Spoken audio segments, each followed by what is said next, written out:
ನಮಸ್ಕಾರ. ನೀವು ನೋಡ್ತಾ ಇದ್ದೀರಾ ಸುಮನ್ ಟಿವಿ ಕನ್ನಡ. ನಾನು ಮಹೇಶ್ ಎಂ ದಂಡು. ವೀಕ್ಷಕರೇ, ತಳಪತಿ ವಿಜಯ್ ಸರ್ಕಾರ ರಚನೆಗೆ ಗವರ್ನರ್ ಅಡ್ಡಿ ಆಗ್ತಾ ಇದ್ದಾರಾ? ರಿಸಲ್ಟ್ ಬಂದು 3 ದಿನ ಆಯಿತು. ಯಾಕಿನ್ನೂ ಟಿವಿಕೆ ವಿಜಯ್ ಅವರು ಸರ್ಕಾರವನ್ನ ರಚನೆ ಮಾಡಲಿಲ್ಲ? ಗವರ್ನರ್ ಅವರ ನಡೆ ಎಷ್ಟು ಸರಿ? ಈ ಪ್ರಶ್ನೆಗಳು ಸದ್ಯ ಕಾಡ್ತಾ ಇದೆ. ಸೋಷಿಯಲ್ ಮೀಡಿಯಾದಲ್ಲಿ ಚರ್ಚೆ ಕೂಡ ಆಗ್ತಾ ಇದೆ. ಇದರ ಬಗ್ಗೆ ಈ ವಿಡಿಯೋದಲ್ಲಿ ಸಂಕ್ಷಿಪ್ತವಾಗಿ ಮತ್ತು ಸರಳವಾಗಿ ಮಾತನಾಡ್ತಾ ಹೋಗ್ತೀನಿ. ಅದಕ್ಕೂ ಮುನ್ನ ನೀವಿನ್ನೂ ನಮ್ಮ ಚಾನಲ್ ಅನ್ನ ಸಬ್ಸ್ಕ್ರೈಬ್ ಮಾಡಿಲ್ಲ ಅಂದ್ರೆ ದಯವಿಟ್ಟು ಈ ಕೂಡಲೇ ಸಬ್ಸ್ಕ್ರೈಬ್ ಮಾಡಿ. ಸುಮನ್ ಟಿವಿ ಕನ್ನಡದಲ್ಲಿ ಜಾಹೀರಾತು ನೀಡಲು ಸಂಪರ್ಕಿಸಿ 9683766663. 108 ಕ್ಷೇತ್ರದಲ್ಲಿ ಗೆದ್ದಿರುವಂತಹ ಟಿವಿಕೆ ಪಾರ್ಟಿ ಸರ್ಕಾರ ರಚನೆ ಮಾಡುತ್ತೆ. ತಳಪತಿ ವಿಜಯ್ ಸಿಎಂ ಆಗಿ ಇತಿಹಾಸವನ್ನ ನಿರ್ಮಾಣ ಮಾಡ್ತಾರೆ ಅನ್ನೋದು ಎಲ್ಲರ ಊಹೆ ಆಗಿತ್ತು. But 118 Tamil Nadu magic number, 108 TVK.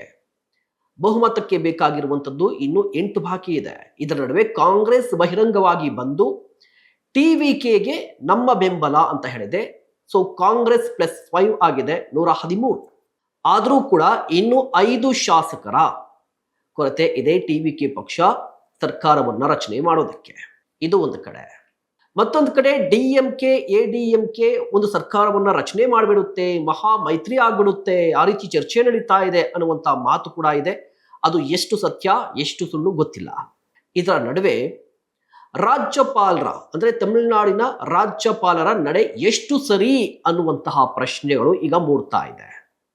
ಈಗ ರಾಜ್ಯಪಾಲರ ನಡೆ ಬಗ್ಗೆ ಒಂದಿಷ್ಟು ಸಂಶಯ ಮತ್ತು ಒಂದಿಷ್ಟು ಅನುಮಾನಗಳು ವ್ಯಕ್ತವಾಗ್ತಾ ಇದೆ, ಪ್ರಶ್ನೆಗಳು ಕೂಡ ಹುಟ್ಕೋತಾ ಇದೆ. ಯಾಕೆ ಪ್ರಶ್ನೆಗಳು ಹುಟ್ಕೋತಾ ಇದೆ ಅಂತ ಹೇಳ್ತೀನಿ, ಬಟ್ ಅದಕ್ಕೂ ಮುನ್ನ ಏನಾಯ್ತು ಅಂತ ಹೇಳ್ತೀನಿ. ತಳಪತಿ ವಿಜಯ್ ಅವರು ಇವತ್ತು 2ನೇ ಬಾರಿಗೆ ರಾಜ್ಯಪಾಲರನ್ನ ಭೇಟಿಯಾಗಿದ್ರು. ಭೇಟಿಯಾಗಿ ತಮಗೆ ಈಗಿರುವಂತಹ ಶಾಸಕರ ಸಂಖ್ಯೆ ಎಷ್ಟು? 108 + 5 ಕಾಂಗ್ರೆಸ್ ಶಾಸಕರು. ನಾವು ಸರ್ಕಾರವನ್ನ ರಚನೆ ಮಾಡ್ತೀವಿ, ಪದಗ್ರಹಣಕ್ಕೆ ಅವಕಾಶವನ್ನ ಕೊಡಿ ಅಂತ ಕೇಳಿಕೊಂಡ್ರು. ಆದರೆ ರಾಜ್ಯಪಾಲರು ಒಂದಿಷ್ಟು ಪ್ರಶ್ನೆಗಳನ್ನ ತಳಪತಿ ಮುಂದೆ ಇಟ್ಟಿದ್ದಾರಂತೆ. ಹಾಗಾದ್ರೆ ಏನದು ಪ್ರಶ್ನೆಗಳು ಅಂತ ಹೇಳಿದ್ರೆ, 113 ಶಾಸಕರನ್ನ ಇಟ್ಕೊಂಡು ಸರ್ಕಾರವನ್ನ ರಚನೆ ಮಾಡೋಕೆ ಆಗುತ್ತಾ?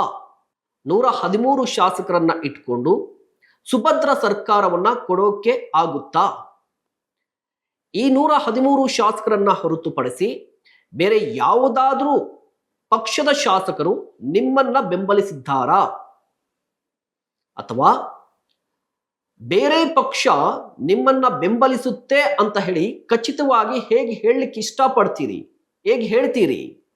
ನೀವು ಪದಗ್ರಹಣಕ್ಕೂ ಮೊದಲು 118 ಶಾಸಕರ ಸಹಿ ಇರುವಂತಹ ಪತ್ರವನ್ನ ನನಗೆ ಕೊಡಿ.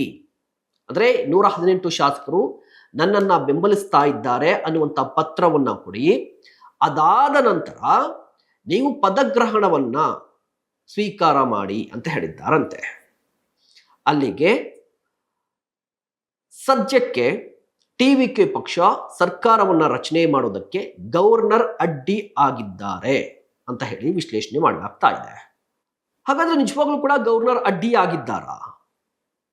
ಬಹುಮತವನ್ನ ಸಾಬೀತುಪಡಿಸಬೇಕಾಗಿರುವಂಥದ್ದು ಗವರ್ನರ್ ಅಂಗಳದಲ್ಲ ಅನ್ನುವಂಥ ಪ್ರಶ್ನೆ ಬಂದಾಗ, ಗವರ್ನರ್ ಅಂಗಳದಲ್ಲಿ ಯಾವುದೇ ಶಾಸಕಾಂಗ ಪಕ್ಷದ ನಾಯಕ, ಯಾವುದೇ ಪಾರ್ಟಿಯ ನಾಯಕ ಬಹುಮತವನ್ನ ಸಾಬೀತುಪಡಿಸುವಂತ ಅವಕಾಶ ಇಲ್ಲ. ಬದಲಿಗೆ ವಿಧಾನಸಭೆಯಲ್ಲಿ ಬಹುಮತವನ್ನ ಸಾಬೀತುಪಡಿಸಬೇಕು. ಸರ್ಕಾರವನ್ನ ರಚನೆ ಮಾಡೋದಕ್ಕೆ ಅನುಮತಿ ಕೇಳಬಹುದು ರಾಜ್ಯಪಾಲರ ಮುಂದೆ. ಬಟ್ ಬಹುಮತ ಇದೆಯೋ ಇಲ್ವೋ, ಮ್ಯಾಜಿಕ್ ನಂಬರ್ ಅನ್ನ ನಾವು ರೀಚ್ ಮಾಡಿದ್ವೋ ಇಲ್ವೋ ಅನ್ನೋದನ್ನ ವಿಧಾನಸಭೆಯಲ್ಲಿ, ಆಗ ವಿಧಾನಸಭೆಗೆ ಬಂದಿರುವಂತಹ ಶಾಸಕರ ಸಂಖ್ಯೆ ಆಧಾರದಲ್ಲಿ ಬಹುಮತ ಸಾಬೀತುಪಡಿಸಬೇಕಾಗುತ್ತೆ. SR ಬೊಮ್ಮಾಯಿ ಅವರ ಕೇಸಲ್ಲಿ ಇದೇ ಆಗಿತ್ತು. ಸುಪ್ರೀಂ ಕೋರ್ಟ್ ಕೂಡ ಇದನ್ನೇ ಹೇಳಿದೆ, ವಿಧಾನಸಭೆಯಲ್ಲಿ ಬಹುಮತವನ್ನ ಸಾಬೀತುಪಡಿಸಬೇಕು ಅಂತ ಹೇಳಿ. ಹಾಗಾದ್ರೆ ರಾಜ್ಯಪಾಲರು ಯಾಕೆ ಈ ರೀತಿಯಾಗಿ ನಡೆದುಕೊಳ್ತಾ ಇದ್ದಾರೆ? ಎಷ್ಟು ಸರಿ ಅನ್ನುವಂತಹ ಪ್ರಶ್ನೆ ಈಗ ಎಲ್ಲರಲ್ಲೂ ಕೂಡ ಕಾಡ್ತಾ ಇದೆ. ಈ ಪ್ರಶ್ನೆ ಮಾಡೋದಕ್ಕೆ ಒಂದು ಕಾರಣ ಕೂಡ ಇದೆ, ಮತ್ತೆ ಅದು ಕರ್ನಾಟಕಕ್ಕೆ ಲಿಂಕ್ ಕೂಡ ಇದೆ. ಹೇಗೆ ಅಂತ ಹೇಳಿದ್ರೆ, 2018ರಲ್ಲಿ ರಾಜ್ಯದಲ್ಲಿ ವಿಧಾನಸಭಾ ಚುನಾವಣೆ ಆಗುತ್ತೆ. ಯಾವುದೇ ಪಕ್ಷಕ್ಕೆ ಬಹುಮತ ಬರೋದಿಲ್ಲ, ಬಟ್ ಸಿಂಗಲ್ ಲಾರ್ಜೆಸ್ಟ್ ಪಾರ್ಟಿಯಾಗಿ ಬಿಜೆಪಿ ಇರುತ್ತೆ. ಇದರ ನಡುವೆ BS ಯಡಿಯೂರಪ್ಪನವರು ಬಿಜೆಪಿ ನೇತೃತ್ವವನ್ನು ವಹಿಸಿರ್ತಾರೆ. ಬಿಜೆಪಿ ನೇತೃತ್ವ ವಹಿಸಿದಂತಹ BS ಯಡಿಯೂರಪ್ಪನವರು ರಾಜ್ಯಪಾಲರನ್ನ ಭೇಟಿಯಾಗಿ, ಅಂದ್ರೆ ಸಿಂಗಲ್ ಲಾರ್ಜೆಸ್ಟ್ ಪಾರ್ಟಿ ಅಲ್ವಾ ಬಿಜೆಪಿಗೆ, ಸೊ ರಾಜ್ಯಪಾಲರನ್ನ ಭೇಟಿಯಾಗಿ ಪ್ರಮಾಣ ವಚನವನ್ನ ಸ್ವೀಕಾರ ಮಾಡಿಬಿಡ್ತಾರೆ. ಅಂದ್ರೆ ಆಲ್ಮೋಸ್ಟ್ ನಾವು 100+ ಕ್ರಾಸ್ ಆಗಿದ್ವಿ. ಸೊ ನಮ್ಗೆ ಸರ್ಕಾರವನ್ನ ರಚನೆ ಮಾಡುವಂತ ಹಕ್ಕು ನಮ್ಗಿದೆ, ಸೊ ನಾವು ಸರ್ಕಾರವನ್ನ ರಚನೆ ಮಾಡ್ತೀವಿ ಅಂತ ಹೇಳ್ತಾರೆ.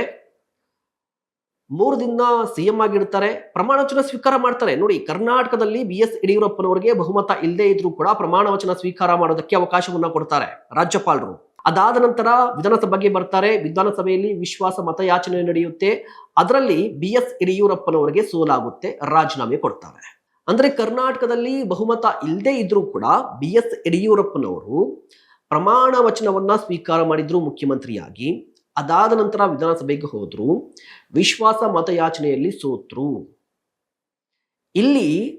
ಇಲ್ಲಿದ್ದಂತಹ ರಾಜ್ಯಪಾಲರು ಬಹುಮತ ಇಲ್ಲದೆ ಇದ್ರು ಯಡಿಯೂರಪ್ಪನವರಿಗೆ CM ಆಗೋದಕ್ಕೆ ಅವಕಾಶವನ್ನ ಕೊಟ್ಟರು, ಪ್ರತಿಜ್ಞಾ ವಿಧಿಯನ್ನ ಬೋಧಿಸಿದ್ರು ಅಲ್ವಾ.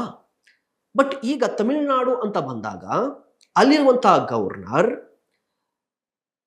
ಅತಿ ದೊಡ್ಡ ಪಕ್ಷ TVK, ವಿಜಯ್ ಅವರು ಹೇಳ್ತಾ ಇದ್ದಾರೆ, ನನಗೆ ಬಹುಮತ ಇದೆ, ಶಾಸಕರು ನನ್ನನ್ನ ಬೆಂಬಲಿಸ್ತಾರೆ ಅನ್ನುವಂತಹ ವಿಶ್ವಾಸ ಇದೆ, ಸೊ ಸರ್ಕಾರವನ್ನ ರಚನೆ ಮತ್ತು ಮುಖ್ಯಮಂತ್ರಿಯಾಗಿ ಅಧಿಕಾರವನ್ನ ಸ್ವೀಕಾರ ಮಾಡೋದಕ್ಕೆ ಅವಕಾಶವನ್ನ ಕೊಡಿ ಅಂತ ಹೇಳ್ತಾ ಇದ್ರು ಕೂಡ ರಾಜ್ಯಪಾಲರು ಇಲ್ಲಿ ಅವಕಾಶವನ್ನ ಕೊಡ್ತಾ ಇಲ್ಲ. ಹೀಗಾಗಿ ಸದ್ಯ ಗೊಂದಲ ಸೃಷ್ಟಿಯಾಗಿದೆ ಮತ್ತು ಚರ್ಚೆ ಹುಟ್ಕೊಂಡಿದೆ. ರಾಜ್ಯಪಾಲರ ನಡೆ ಎಷ್ಟು ಸರಿ? ಕರ್ನಾಟಕದ ರಾಜ್ಯಪಾಲರಿಗೆ ಬೇರೆ ಅಧಿಕಾರ, ತಮಿಳುನಾಡಿನ ರಾಜ್ಯಪಾಲರಿಗೆ ಬೇರೆ ಬೇರೆ ಅಧಿಕಾರ ಇದೆಯಾ ಅನ್ನುವಂತಹ ಪ್ರಶ್ನೆ ಹುಟ್ಕೊಂಡಿದೆ. ನಿಮ್ಗೇನು ಅನಿಸ್ತಾ ಇದೆ? ರಾಜ್ಯಪಾಲರ ನಡೆ ಎಷ್ಟು ಸರಿ, ಎಷ್ಟು ತಪ್ಪು? TVK ಸರ್ಕಾರವನ್ನು ರಚನೆ ಮಾಡುತ್ತಾ ವಿಜಯ್ ತಳಪತಿ CM ಆಗ್ತಾರಾ? ದಯವಿಟ್ಟು ಕಮೆಂಟ್ ಮಾಡಿ. ಇಂತಹ ಮತ್ತಷ್ಟು ಕಂಟೆಂಟ್ಗಾಗಿ ನೋಡ್ತಾ ಇರಿ ಸುಮನ್ TV ಕನ್ನಡ.